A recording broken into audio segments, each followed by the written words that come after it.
साहेब, तुमच्या आयुष्यात पहिली गाय घेताना तुम्ही म्हणजे मला फोन केला होता किंवा मला विचारलं म्हणजे साहेब याच्या अगोदर म्हणजे मला विचारायच्या अगोदर कोणाला विचारलं होतं का? विचारलं नव्हतं. गाय मला एक पसंत पडली, मी तुम्हाला फोटो शेअर केली, अशी अशी गाय आहे, काय करावं. मी तुम्ही हा येस म्हटल्यानंतर आपण विचार टाकला होता.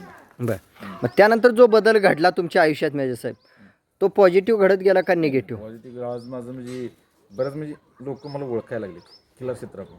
हां कारण का आज मी यात्रेत गेलो होते का, हां जी नामांकित ओळ मालक आहेत हां ती आपल्याकडे आली.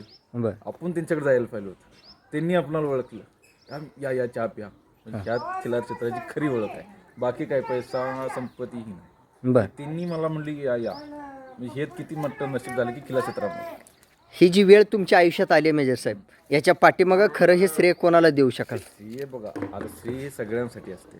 आता ज्यांनी मला ज्यांच्याकडून थोडंफार शिकायला भेटलं ते सर्वांसाठी, जी खिलार क्षेत्रात म्हणजे सगळ्यांसाठी श्रेय आहे. कारण मी ज्यांच्याकडून शिकलो प्रत्येकाला विचारलं मी प्रश्न, त्यांनाही श्रेय आहे.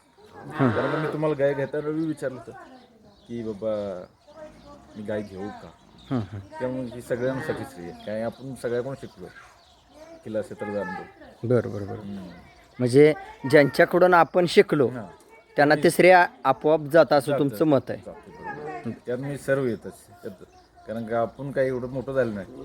कारण आता म्हणजे आता मी तुम्हाला असा एक प्रश्न आहे की एक माझे आहेत ते पण खास माणूस आहे. बरं बरं. ते भेटलेले आता भेटले होते का? भेटली होती. बरं कारण का मी त्यांच्या बराच म्हणजे खास ती माझे आता म्हणले माझ्या वयान माझी वडीलधारी येते पण माझे दोस्त आहेत ती. बरं, म्हणजे मीडियावरून का वास्तव? वास्तव. कारण का मी त्यांच्याकडं एक जत यात्रेत त्यांच्यासोबत फिरलो मी.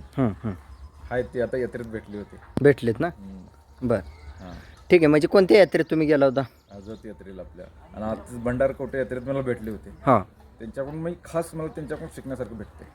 भंडारकोटे यात्रेमध्ये आज तुम्ही वास्तव गेलात, मग वास्तव गोष्टींचा आणि मीडियातल्या गोष्टींचा काय फरक जाणवला का? फरक जाणवतो मीडियात आणि वास्तव जाऊन फरक आहे. त्यासाठी मी बघण्यासाठी आलेलो इथून. बरं, म्हणजे साहेब याच्या अगोदर हे वास्तवता आणि मीडिया ह्यातला फरक कोणी सांगत होतं का? नाही सांगत कोणी सांगत होतं मी सांगू शकाल? राजमार्गीने मला सांगितलं होतं की तुम्ही वास्तव प्रत्येक गोष्ट वास्तव बघा.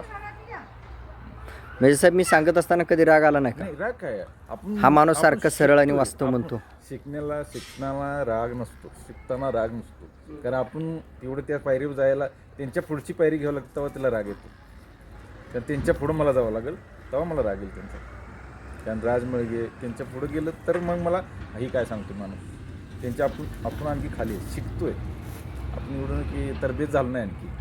आणि खिलार क्षेत्रात असं माणूस काही असे म्हणतात की तरबेज मी आहे असं बी होऊ शकतं. बरं त्याला लई वर्षाचा अनुभव घ्यावा लागतो.